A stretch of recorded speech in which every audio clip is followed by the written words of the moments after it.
Hello students, आज फिर आया हूं आपके सामने मैं दूसरा वीडियो लेके केमिकल फार्मूला कैसे बनाते हैं। उससे पहले मैं आपको बता दूं, मैं R K. Singh from scientific approach. आप मुझे साइंटिफिक अप्रोच के नाम से भी सर्च कर सकते हैं, Rahul sir scientific approach on Google.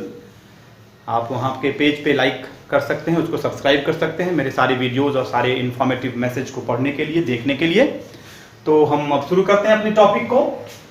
देखिए, जो केमिकल फार्मूले हम लोग को बनाने हैं और जो सीखना है, उसमें दो चीजें आपको बहुत अच्छे से समझनी है। मैंने अपने प्रीवियस वीडियो में भी एक्सप्लेन किया था, which is your cation and अनायन। मैंने आपको यह भी बताया है कि जो कटायन है वो मोस्टली मेटल्स हैं, 9-10th लेवल की अभी मैं बात कर रहा हूं, है ना। तो उस कटायन पे देखिए, मैंने आपको बताया, यहां पे मेंशन कर रखा है प्लस चार्ज, +1, +2, +3, +4, राइट। अब ये देखिए ध्यान से, हाइड्रोजन हलीना करे रब से फरियाद, हलीना करे रब से फरियाद मतलब hydrogen, lithium, sodium, potassium, rubidium, cerium, francium, potassium तक आपको याद रखना है, यहां तक आपको समझना है अच्छे ढंग से, क्योंकि यही सब चीजें आपको काम आने वाली हैं। फिर सेकेंड वैलेंसी जो है डबल वाले में, बेटा मांगे कार स्कूटर बाप राजी, जिसमें बेरिलियम, मैग्नीशियम और कैल्शियम को आपको ध्यान में रखना है। फिर है थर्ड प्लस में ट्राइवेलेंट कटायन, जिसको आप कह रहे हैं boron, aluminium, gallium, indium, tellurium, बैंगन, आलू, गाजर, इनको तौलो। फिर है फोर्थ में टेट्रावेलेंसी वाले एलिमेंट्स, काशी, जी, सनकी, पंडित। इसमें सिर्फ आपको कार्बन और सिलिकॉन को याद रखना है। अब आइए कि हम फॉर्मूला बनाएंगे कैसे। सिंपल सी बात है, अगर मान लीजिए हमारे पास ये कुछ अनायंस हैं जो आप देख पा रहे होंगे, मोनोवेलेंट, डाइवेलेंट और ट्राइवेलेंट अनायन के फॉर्म में, -1, -2, -3। अगर हमें बेरिलियम को किसी भी अनायन से बनाना है, अगर हम मान के चलते हैं कि हमने बेरिलियम लिखा, दैट इज हैविंग वैलेंसी +2, और इधर से हमने सल्फेट को उठा लिया, SO4, दैट इज -2। तो केमिकल फॉर्मूला बनाने में जो सबसे इंपॉर्टेंट बात हमें ध्यान में रखनी है, वो ध्यान में रखनी है the method of criss cross, कि आप चार्जेस को क्रिस क्रॉस करते हैं, पहली चीज। दूसरी चीज कि अगर वैलेंसी कॉमन है तो वो दोनों कॉमन जो है वो कैंसिल हो जाएंगे, और अगर अनकॉमन है तो हम उसको सबस्क्रिप्ट में नीचे की तरफ लिख के उसको हम मेंशन करेंगे। एज फॉर एग्जांपल, यहां दोनों की वैलेंसी कॉमन है, तो जो कंपाउंड बनेगा वो सिंपली बेरियम सल्फेट बन जाएगा। मतलब आपने उसको उठा के एज इट इज रख दिया और दोनों को एक साथ इकट्ठा कर दिया, दोनों को दोस्त बना दिया। अब अगर यही हम वैलेंसी को चेंज कर देते हैं, मतलब बेरिलियम की वैलेंसी +2 और हमने यहां से हाइड्रोक्साइड आयन को उठाया जिसकी वैलेंसी 1 है, -1, तो अब यहां क्या है, दोनों की वैलेंसी डिफर कर रही है, एक +2 है, एक -1 है। अब यहां पे जब आप इस चार्ज को मल्टीप्लाई करेंगे तो आप ध्यान से देखिए, हमने यहां लिखा बेरियम, सिंपल चूंकि 1 है तो हम यहां मेंशन कुछ भी नहीं करेंगे, और चूंकि 2 एटम वाले आयंस हैं तो इसके लिए हमें यहां पे ब्रैकेट में OH को लिखना होगा और इस 2 को यहां पे मल्टीप्लाई करना होगा, and then you will get beryllium hydroxide. ठीक। तीसरा एग्जांपल हम देखते हैं, हम बना रहे हैं एल्यूमिनियम नाइट्रेट।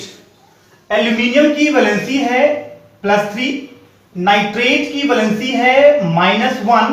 हम फिर से वही प्रोसीजर फॉलो करेंगे, एल्यूमिनियम के +3 को हम यहां मल्टीप्लाई करेंगे, दैट इज AlNO3 का होल थ्राइस, और चूंकि ये 1 है तो यहां पे हमें कुछ भी लिखने की जरूरत नहीं है। ये नॉर्मल रूल कहता है कि अगर वैलेंसीज अगर +1 या -1 है तो हम वहां पे डिजिट्स मेंशन नहीं करते हैं। ये अंडरस्टूड है कि केमिकल फॉर्मूले में +1 और -1 को हम इजीली समझ पाते हैं बिना किसी इंटीजर के, बिना किसी वैल्यू के। ओके। अब अगर हम थोड़ा सा और आगे बढ़ें तो अब ये देखिए, कैल्शियम जो +2 वाली मॉलिक्यूल है और फॉस्फेट जो -3 वाला मॉलिक्यूल है।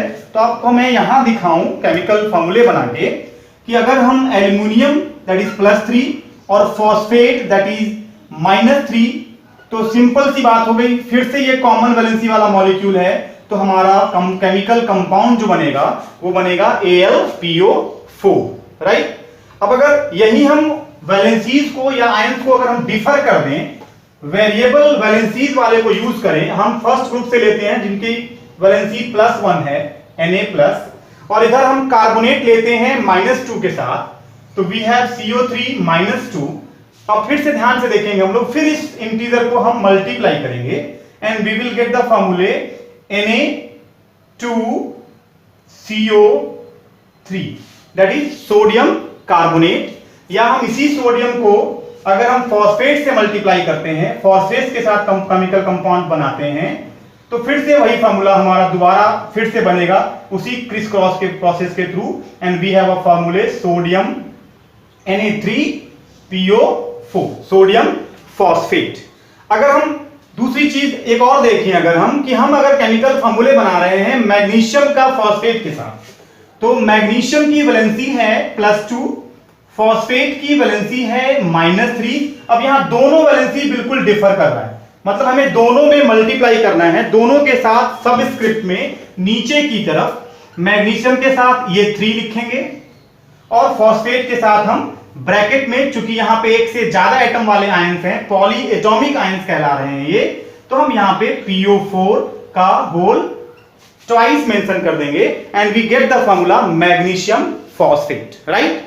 तो आज इतना ही हम लोग समझेंगे कि कैसे हम केमिकल फॉर्मूले बना रहे हैं। उम्मीद करते हैं कि आपके लिए ये चीजें अब थोड़ी बहुत आसान हो जाएगी। एक चीज हमें हमेशा ध्यान रखना है कि हम जितना ज्यादा प्रैक्टिस करेंगे फॉर्मूलेज को रफ नोटबुक पे, उतना ज्यादा आपको उस चीज से परेशानी जो है वो आपकी बिल्कुल खत्म हो जाएगी, ठीक है। अब अगले वीडियो में हम कुछ और फॉर्मूलेज लेके आएंगे, ताकि और जो थोड़ी बहुत आपकी प्रॉब्लम अगर रह गई है तो हम आपसे डिस्कस करेंगे। मेरे चैनल साइंटिफिक अप्रोच को आप बिल्कुल ना भूलें सब्सक्राइब करना, लाइक करना। जो भी डाउट हो आप वहां भी मुझे टेक्स्ट कर सकते हैं, मेरे फोन नंबर पे भी आप मुझे व्हाट्सएप कर सकते हैं। मेरा फोन नंबर है 9451773355। होपफुली मेरे सारे बच्चों, प्यारे बच्चों, आपको ये चीजें समझ में अब आ गई होंगी। हम फिर अगले वीडियो में आपके पास हाजिर होंगे एक नए वीडियो को नए तरीके से लेके। Thank you.